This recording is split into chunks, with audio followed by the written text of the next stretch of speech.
Oi, gente, boa tarde. Está começando o Conexões desta segunda-feira, dia 1º de junho.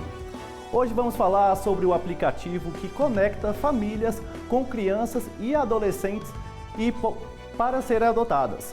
Também vamos falar sobre um novo surto de ebola na África e se há risco para chegar ou virar uma pandemia se chegar aqui no Brasil. Fica com a gente porque o programa já está no ar.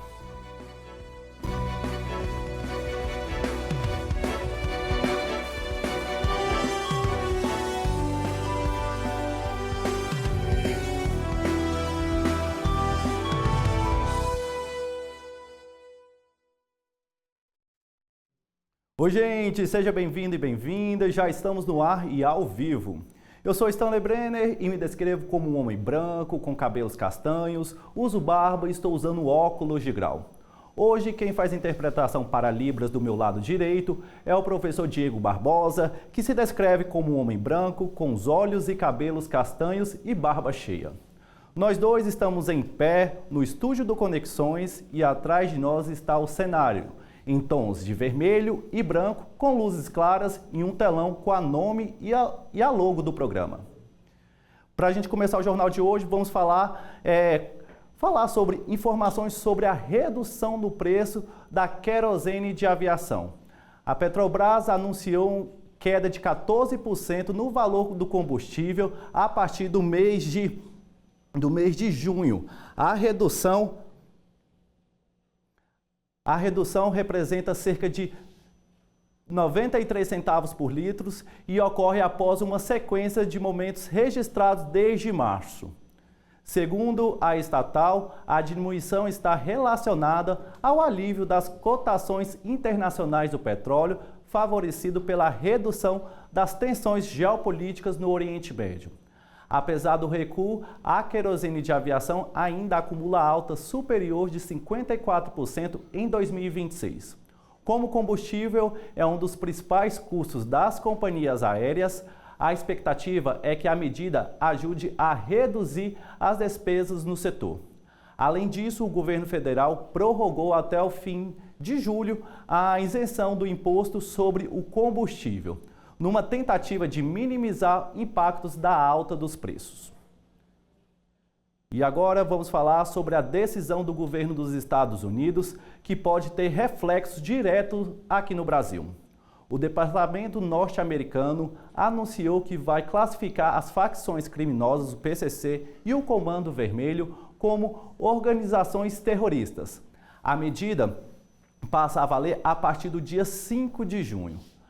Para o promotor de justiça Lincoln, que atua há mais de 20 anos no combate ao crime organizado, a decisão é preocupante e pode gerar problemas para o país.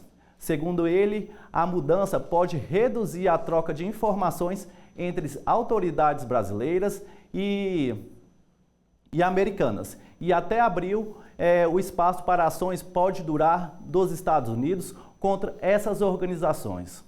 Nos bastidores, o governo brasileiro tentou evitar a classificação e avalia a medida que pode trazer impactos para a segurança pública e para o sistema financeiro nacional. E olha só, agora a gente muda de assunto. A taxa de desocupação no Brasil ficou em 5,8% no trimestre encerrado. No mês de abril, o mês de abril foi o menor mês registrado no período. Os dados são da pesquisa nacional por amostrar que os domicílios divulgados pelo IBGE. Acompanha os dados na matéria da TV Brasil. Apesar de ter aumentado 0,4 ponto percentual em comparação ao trimestre anterior, que terminou em janeiro, a taxa de desocupação de 5,8% foi a menor para o período de fevereiro a abril, segundo a série histórica do IBGE, que começa em 2012. A força de trabalho, que soma o número de pessoas ocupadas e desocupadas no país, chegou a 108,7 milhões.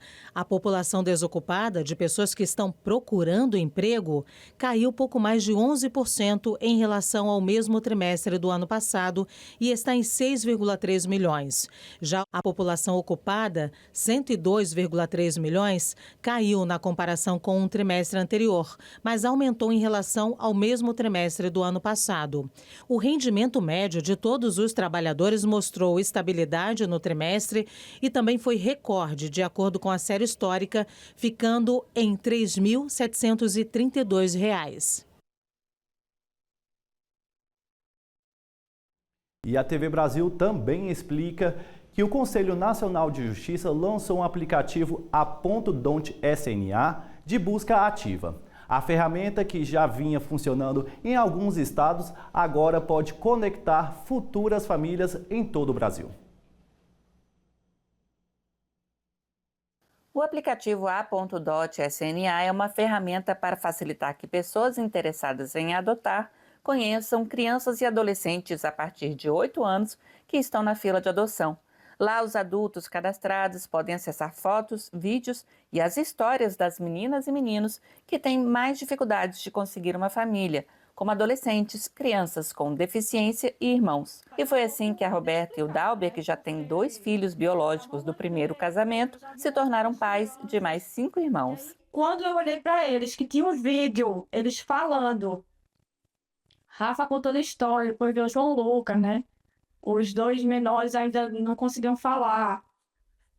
Enfim, naquele momento eu fiquei grávida, eu brinco que eu fiquei grávida. Você dá o like, né, que você manifesta o interesse e aí você espera. Simplesmente espera.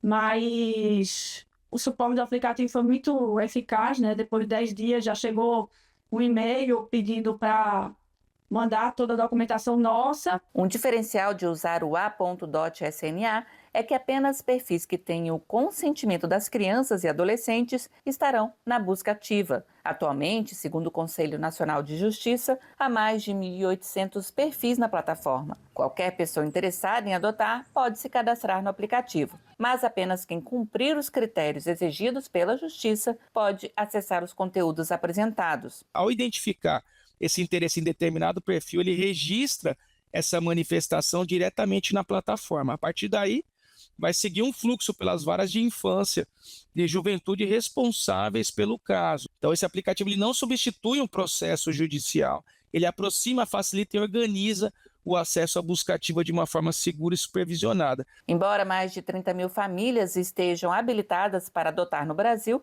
a maioria busca crianças com menos de 6 anos, sem irmãos e sem deficiência. Por isso, o objetivo do CNJ com o aplicativo é aumentar a visibilidade de outros potenciais filhos de forma humanizada e derrubar medos e preconceitos. É só alegria mesmo, com desafios normais de filho, né? de criança, adolescente e tudo mais. Eles são extremamente amorosos, unidos. O dia a dia é uma delícia. Gente, agora 12:09, vamos para um rápido intervalo e daqui a pouco voltamos com o assunto do Ebola.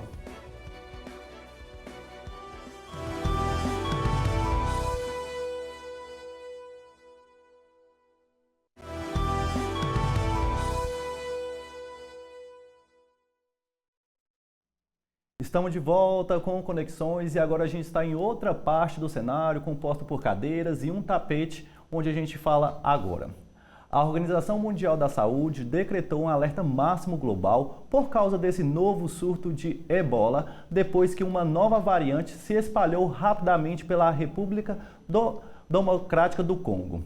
O Ebola é uma doença rara e apresenta taxa média de letalidade de 50%. Para explicar um pouco mais sobre essa situação, vamos conversar agora com o médico infectologista Luiz Salles, ele que já está aqui no estúdio com a gente. Muito obrigado, doutor, por estar aqui e falar com a gente sobre essa doença. Doutor, primeiramente eu queria saber, essa doença pode chegar aqui no Brasil? Boa tarde pessoal.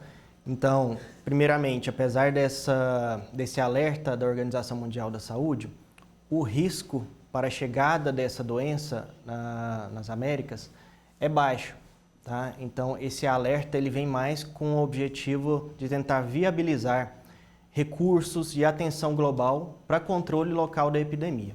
Em geral, esse risco é baixo. Doutor, e me fala, como é transmitida essa doença, o que as pessoas devem fazer e por que o pessoal está com medo dessa doença? A doença pelo vírus ebola ela é transmitida através de contato íntimo com secreções, sejam elas quaisquer que sejam. Então, lágrima, saliva, secreções respiratórias.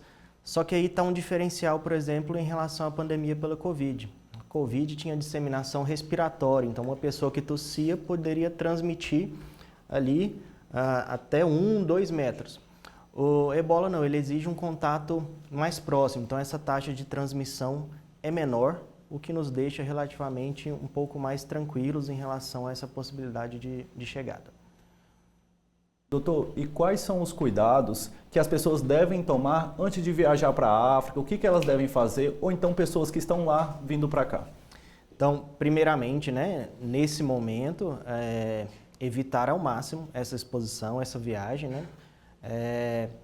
E um cuidado que as pessoas que estiveram lá, que venham para cá, é observar se vão ter sinais de doença. Então, febre, dor no corpo, dor de garganta, diarreia, náuseas e vômitos. Tá? Então, caso a pessoa apresente algum desses sinais e tenha estado nessas áreas nos últimos 21 dias, ela deve ser investigada para a doença pelo ebola. Doutor, quanto tempo a pessoa deve procurar quando tiver com sintomas? Então, a pessoa com sintomas e que teve uma exposição em área endêmica deve procurar o serviço médico imediatamente. E quanto tempo que essa pessoa fica? Como que é essa questão também de as autoridades brasileiras, as autoridades da África estão fazendo também para conter essa doença lá no país? Então, o que acontece? Falando da realidade da África lá, né, a gente sabe que a região vive uma crise humanitária, então o controle local em si é bastante difícil, é uma área em que estão de guerra armada, é uma área que estão fugindo várias pessoas e toda a atenção deve ser dada principalmente nas fronteiras, então portos, aeroportos, então toda a atenção deve ser dada para a investigação desses pacientes, né, para ver se eles têm sintomas ou não, uma vez que eles estiveram em área endêmica. E lembrar que o ebola ele só transmite quando a pessoa começa a ter os sintomas. Entendi, doutor. E falando sobre essa doença, as pessoas devem ficar preocupadas aqui no Brasil com essa doença? Essa doença pode virar uma pandemia? Não, o potencial para que ela desenvolva uma pandemia é bem menor, por exemplo, em relação à gripe, em relação ao Covid. Então, assim, não vou dizer que não existe chance, né, até pela potencial gravidade da doença, mas o risco em si é muito baixo quando a gente compara com as outras pandemias. O mais importante é todos os sistemas de vigilância e de fronteira estarem proativos para identificar esses casos de forma precoce. É isso, doutor. Eu quero te agradecer por essa entrevista, por estar aqui com a gente, falando desse assunto tão importante aqui no Conexões. Eu que agradeço. Até mais. Boa tarde. Gente, agora a gente muda de assunto porque o desmatamento no Brasil caiu 20% em busca, chegando no nível mais baixo dos últimos 7 anos.